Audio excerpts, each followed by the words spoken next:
Welcome to the Slop Temple. We pray this video helps. You start by powering off your AirPod Pro and removing the damaged tip now. This avoids accidental pressure and makes inspection accurate.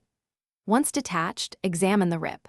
A tiny puncture seals differently than a seam split, and a missing piece needs replacement. Make sure you have a soft brush, tweezers, dental floss, and 70% isopropyl on hand.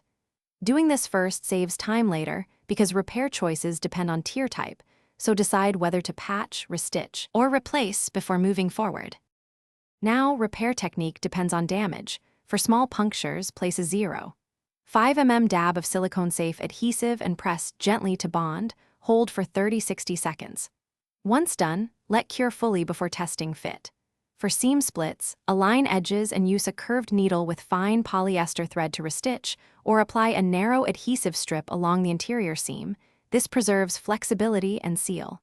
If the tip is mostly gone, make sure to swap it with a compatible OEM, or finally, reinstall the tip by aligning the inner valve and pushing until it seats evenly. Do not overstretch, because that creates thin spots that tear.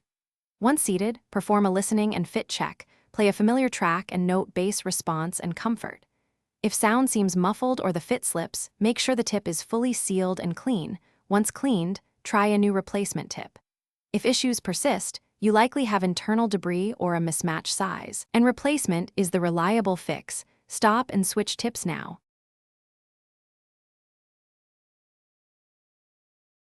Thanks for watching. Consider subscribing if we helped you.